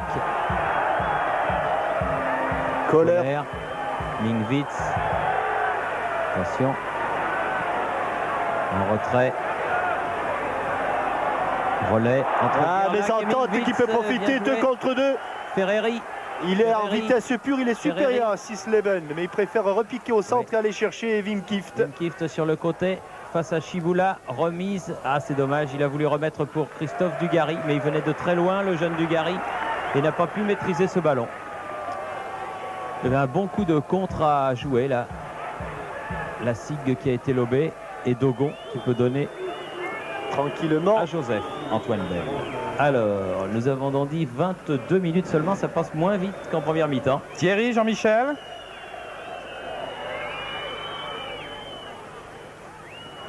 Thierry, Jean-Michel. Joseph-Antoine Bell. Thierry ne nous entendait annoncer cette bonne nouvelle. Thierry Roland, Jean-Michel Larquet. C'est à vous maintenant pour la suite de cette seconde mi-temps. Il est à la place de la poitrine. Une main aimantée. Ah oui, tous les ballons restent là, superbes. Vervoort.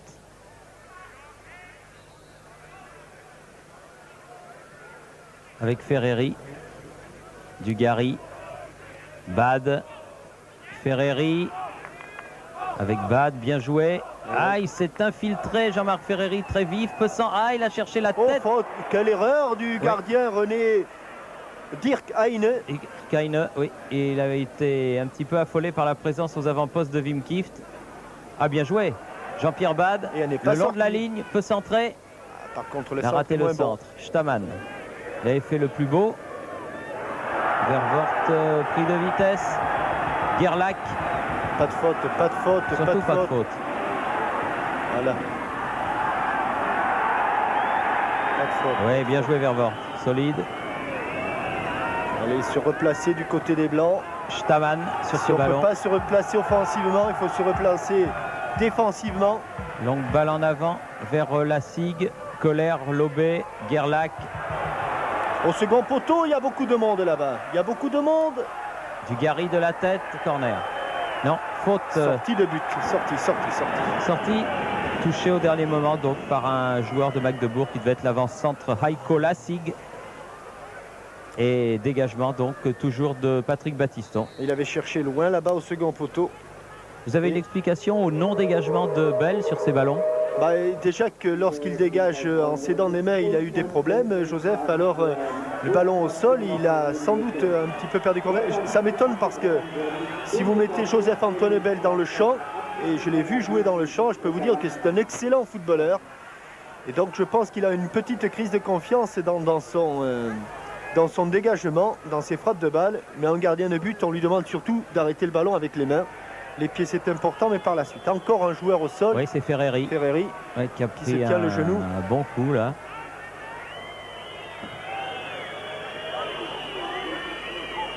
Genou droit.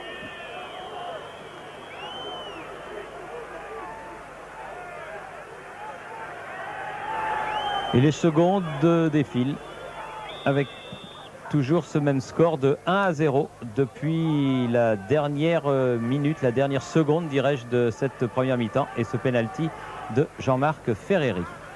Rosler qui ne peut sauver ce ballon.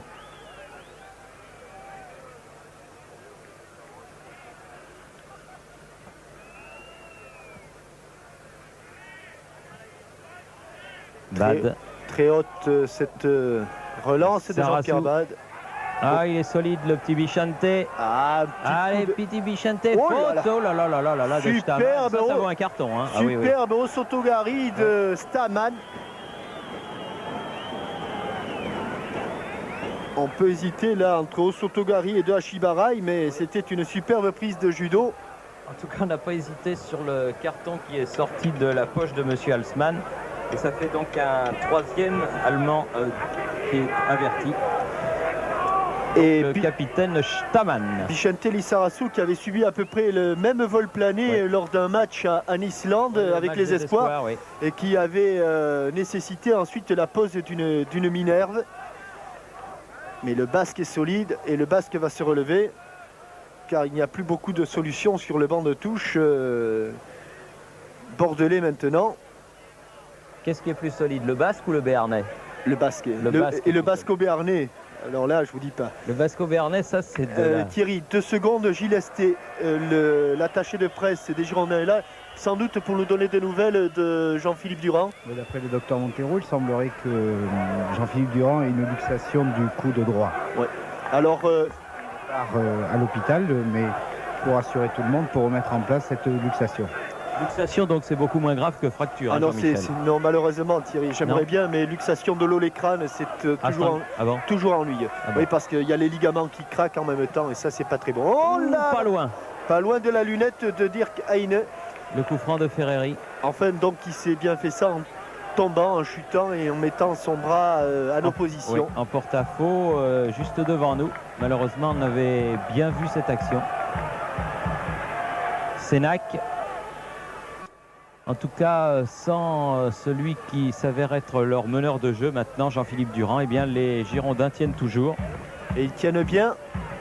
30 minutes, 30e minute et tout, avec peut-être quelques minutes d'arrêt de jeu. Mais enfin, disons un bon quart d'heure encore à jouer. Pas de faute, Jean-Marc. Gerlach redresse ce ballon, sortie de Joseph, voilà ce qu'il faut faire. Et ballon mis en corner par Jean-Pierre Bade. C'est à lui de s'imposer dans ces luttes aériennes, c'est lui qui doit être le patron. Joseph-Antoine Belminkwitz, corner fuyant. Là, il n'est plus venu au premier poteau, Stamann. Landrat est venu derrière, frappe du pied droit, contré par le postérieur de Battiston. Hors-jeu. Non, pas signalé Dobritz. Et Sénac a mis ce ballon en touche. Tous les Allemands qui étaient sur le côté droit étaient hors-jeu. Alors Minkwitz laisse cette touche à Dobritz, spécialiste des touches longues. Une longue remise en jeu jusqu'aux 16 mètres très certainement. La SIG. Montez sur le porteur, voilà qui est fait. Et voilà, comme tranquille. Ça, Joseph-Antoine Bell peut bien voir ce ballon. On s'y croirait sur le terrain, mais si on pouvait courir à leur place, on le ferait. Vous savez, je vais vous dire, un entraîneur comme vous, on n'en fait plus, Jean-Michel. Dugarry bien fait, faute? Non, oui. Donc là, il semblait que le tacle de Landrat ait été propre. Et il était à côté, monsieur Holzmann et Patrick Vervoort. Et il n'a fait de cadeau à personne, hein, monsieur Holzmann. Oh là là là là, ça va coûter quelques... Ah oui. Ah oui, il n'est pas content, hein, monsieur Holzmann.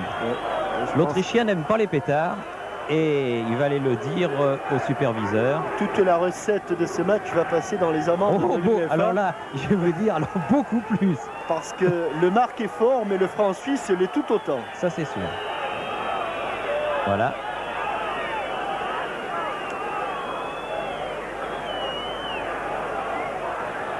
Montpellier, ils avaient envoyé une malheureuse fusée. Ils ont été pratiquement ruinés. Le président Nicolin est obligé de vendre quelques-unes de ses collections. Wim Kieft, Vervoort. Oh, ça c'est quoi? Ça c'est pas au Sotogar. L'occasion aussi, Thierry, de rappeler le programme des festivités pour demain et jeudi. Oui, alors pour demain, donc mercredi après-midi, il y aura en direct chez nos... Attendez. Ferreri bousculé, non. Contre mené par Rosberg, il y aura chez nos amis de Canal Plus en direct donc Tchernomorets Odessa contre Monaco. Match qui sera repris par Frédéric Jaillant et Alain Giresse, comme vous le disiez tout à l'heure, Roger Zabel en fin de soirée, deuxième partie de soirée sur TF1 vers 22h30. Et puis demain mercredi également à 20h05 chez nos amis de Canal+, la rencontre entre Montpellier et l'équipe du STEA de Bucarest. Et enfin jeudi sur TF1, eh bien il y aura la dernière rencontre à 20h45 opposant le Lech Poznan au champion de France de l'Olympique de Marseille, alors que Dogon à son tour a pris un carton et que Gerlach, un coup franc très bien placé, il l'a, bien. Oui, super. Oh, il est allé la chercher et puis il s'est fait mal en retombant lui aussi. Mais involontaire, la faute de Stamann qui s'était jeté, mais c'était dans le dos de Joseph-Antoine Lebel. Regardez, il ne fait pas de fausse et c'est Joseph-Antoine Lebel en déséquilibre qui heurte le grand stopper, le grand défenseur central allemand. Beaucoup de travail pour les soigneurs des Girondins de Bordeaux. Car c'est autour et poum, voilà, les fusées, elles arrivent de partout. Là, c'est nos amis photographes qui ont failli être victimes de celle-là. Pour s'affaire autour de Joseph-Antoine Bell. Et dans la tribune que l'on surplombe, il y a scission entre les vrais spectateurs ou les calmes qui remontent et puis un groupe de hooligans. Ah, il suffit d'un ou deux excités pour que ça dégénère, hein, ça c'est sûr. Battiston, long dégagement vers la tête de Christophe Dugarry. Battu par Sears Leben. Gerlach.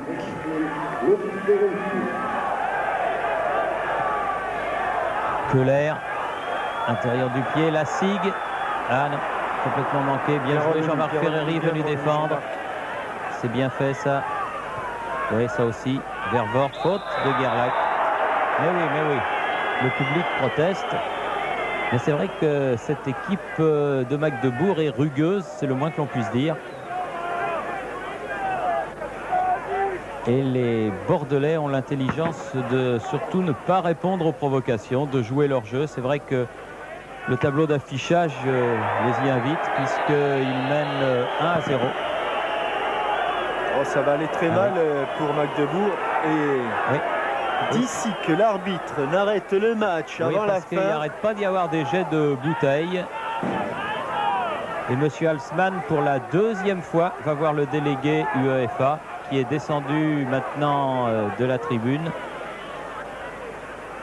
J'ai l'impression que cette fin d'après-midi va coûter très cher au FC Magdebourg, non pas seulement en amende, mais peut-être en un match ou deux de suspension de Coupe d'Europe sur son terrain. Faute de Chiboula et nouvelle intervention au micro où on va demander aux spectateurs de ne rien lancer sur la pelouse. Déclaration qui, je pense, sera complètement inutile, qui n'a qu'un don, c'est d'exciter ce groupuscule. Vicente Lissa, main, non, ah non. Il l'a pas vu, il était tourné. Il était tourné, il l'a pas vu, mais ça fait rien. Ah oui, là par contre, il a vu la faute, mais il laisse jouer, là encore. Ferreri, Dugarry, Ferreri, hors-jeu. Qu'est-ce qu'ils mettent? Mingwitz. Il faut rester calme du côté des Bordelais. Keller, toujours aux prises avec Lissa Razou.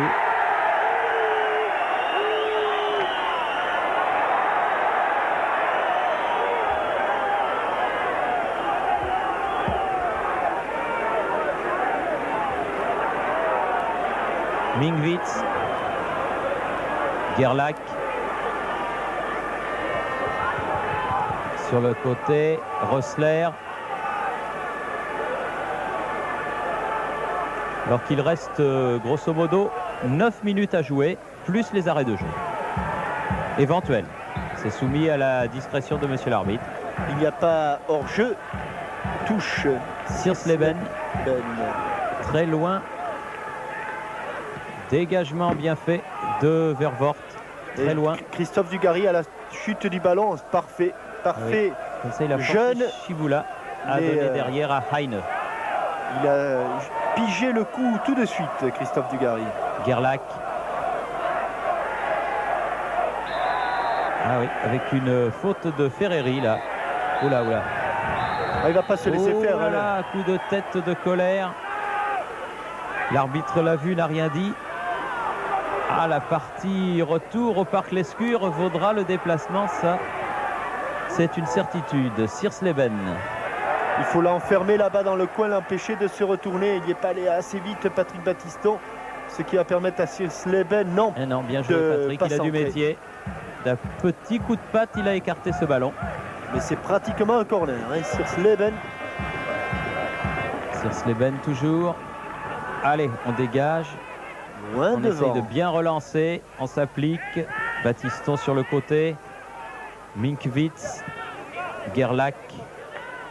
Minkwitz à nouveau vers Gerlach sur le côté droit. Le numéro 8. Centre pour Joseph-Antoine Bell. Centre qui passe derrière la barre.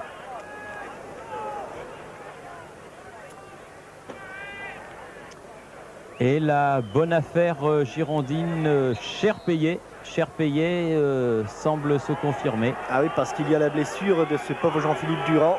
Oui. Et il y a surtout beaucoup de cartons jaunes, un carton rouge. Alors ça va faire le compte, il faudra le faire pour le match retour.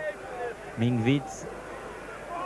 Non. Mais peut-être qu'à cette époque-là, les Girondins auront récupéré au moins Alim Ben Mabrouk, qui est en bonne voie de guérison, et peut-être Jean-Christophe Touvenel, qui aura purgé tous ces matchs de suspension. J'ai l'impression que c'était le dernier aujourd'hui, à l'occasion de ce match contre Magdebourg. Bien joué, Christophe Dugarry. Au second poteau, oui. Ah, Vervoort. Ah, quel dommage. Wim Kieft qui a manqué cette reprise du ballon. Il faut revenir maintenant. C'est ce que fait Christophe Dugarry là-bas, lui qui a fait un effort. Oui, voilà Vervoort bien mis la semelle, oui. Oh, ça c'est sûr. Ça, oui. Il a mis la semelle sur Staman. Monsieur l'arbitre l'a vu. Donc, un carton de plus. Ah, il y en aura eu, hein.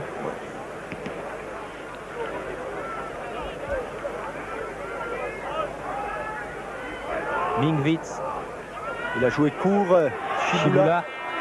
Gerlach. Ah oui. Staman. Oui. Oh, bien l'arrêt. Bien joué. Superbe. Superbe. Colère. Réflexe de Joseph-Antoine Bell.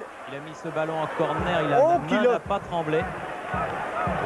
Vraiment au ras du poteau. Notre réalisateur revient donc, reste sur le ralenti. Pendant que vraiment au ras du poteau, il s'est couché très vite là, Joseph-Antoine Bell. Gerlach. Minkwitz remet dans le paquet. Tout le monde l'a manqué. Tout le monde l'a manqué alors qu'il n'y avait pas hors-jeu.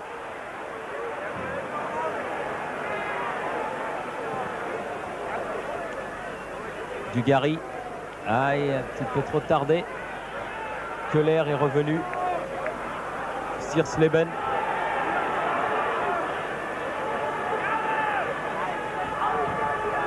Gerlach. Keller.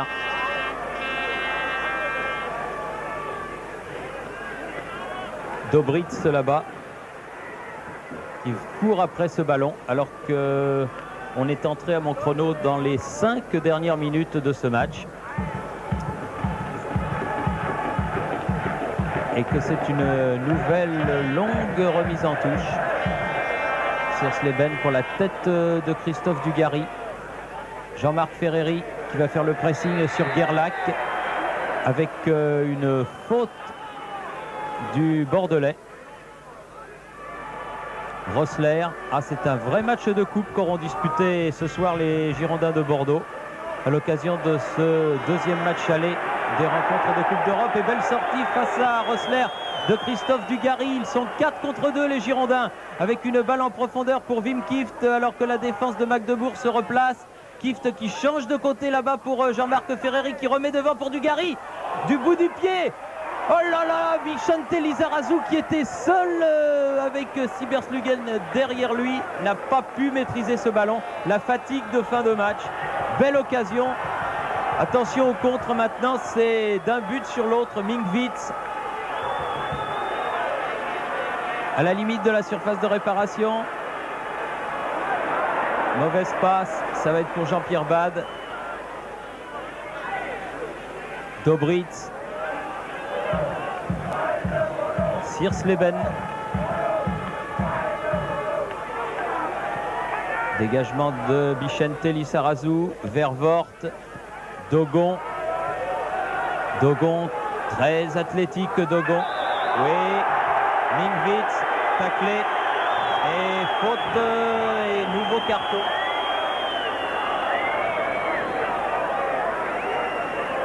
On fera le compte des cartons de cette partie à la fin, qui est très proche maintenant, puisqu'on joue la 43e minute du temps réglementaire de cette deuxième mi-temps. 88e minute du match, toujours 1-0 pour les Girondins.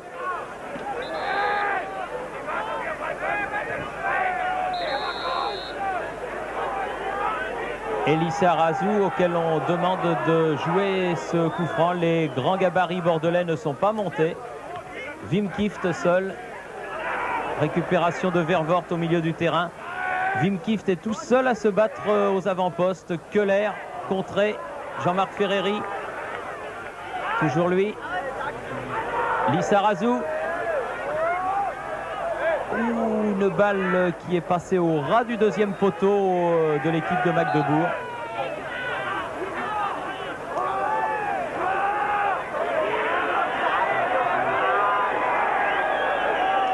Et que l'arbitre estime qu'il a été touché ce ballon et que c'est un corner pour l'équipe des Girondins, mais de l'autre côté, pas du côté où se trouvait le ballon.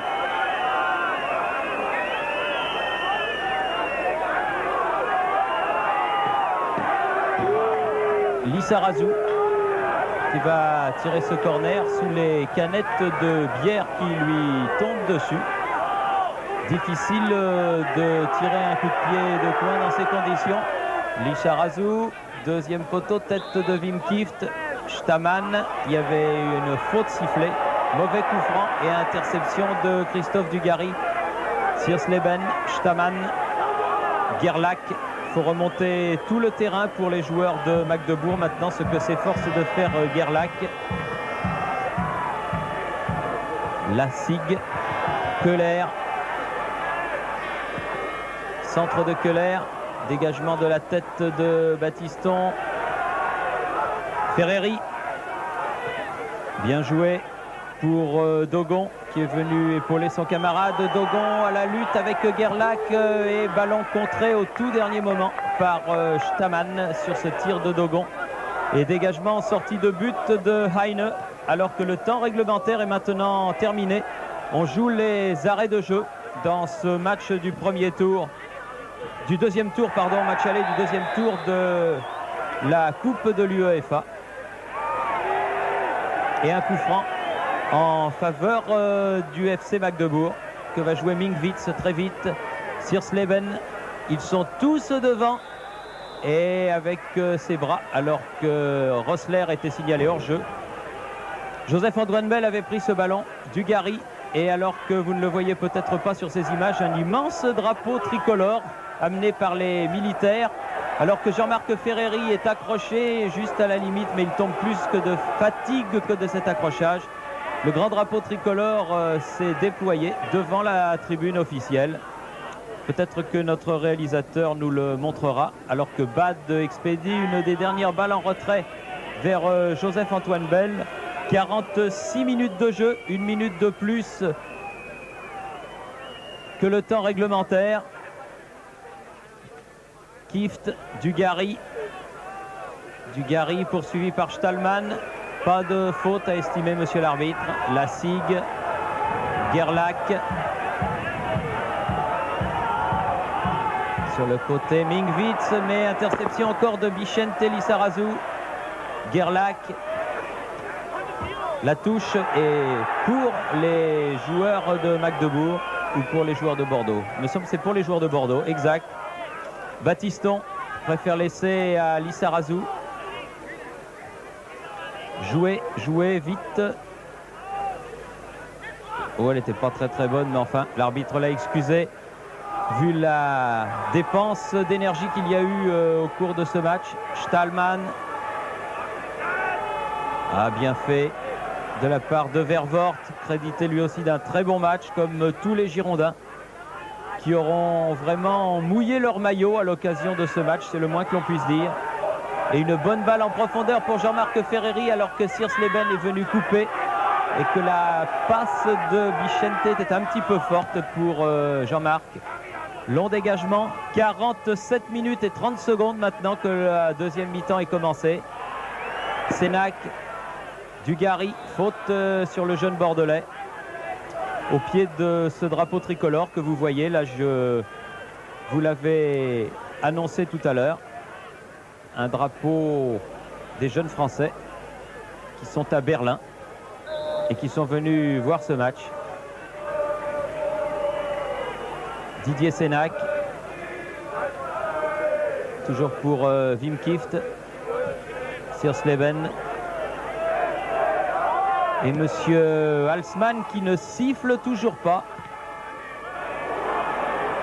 Keller qui a perdu le ballon sur un mauvais contrôle. Lisharazu aux prises avec Gerlach. Shibula, Siersleben, Minkwitz, Vervoort qui passe un peu au travers mais Battiston était derrière. Mauvais contrôle de Shibula, Wim Kieft, seul contre 3. Faute, a dit monsieur l'arbitre, de Siersleben et de Minkwitz qui ont pris l'attaquant néerlandais en sandwich. Et sans doute l'un des derniers coups francs de ce match car on joue depuis presque 49 minutes. Kieft, remise. Oh! Il arrivait à toute allure, Jean-Marc Ferreri, et il a mis au-dessus, poussé par son élan. Un manque de lucidité en fin de match. 49 minutes et 5 secondes en deuxième période. Il y a eu beaucoup d'arrêts de jeu, mais je me demande quand même s'il y en a eu autant que ça. Gerlach, Stamann, Minkwitz.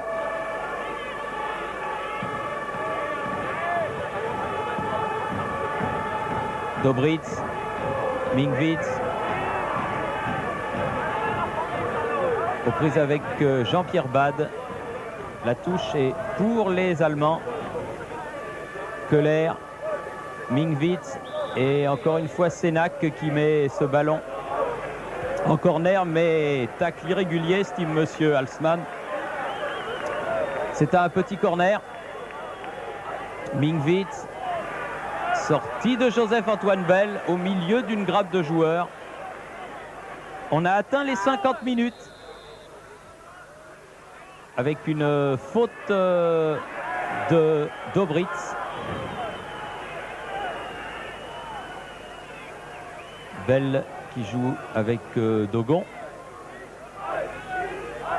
Et le chronomètre de monsieur Halsman est peut-être cassé, à l'image de ce qui était arrivé à Michel Vautreau lors de la dernière Coupe du Monde. Là, il la regardait et il siffle la fin du match donc sur la victoire des Girondins de Bordeaux. 1-0 ce penalty de la 45e minute qui permet donc aux Girondins de voir l'avenir avec beaucoup d'optimisme puisque le match retour aura lieu dans 15 jours au stade municipal de Bordeaux. Malheureusement, si cette victoire illumine leur soirée, eh bien la blessure de Jean-Philippe Durand, luxation du coude, je vous le rappelle, et l'expulsion de Stéphane Planck au milieu d'une nuée de cartons, eh bien fait beaucoup de mal, mais je pense quand même que le bilan est plutôt positif. Merci de nous avoir suivis ce soir à Magdebourg. Donc victoire des Girondins de Bordeaux. 1-0 sur un pénalty de Jean-Marc Ferreri. Ici le stade Ernst Grube de Magdebourg. À vous Paris.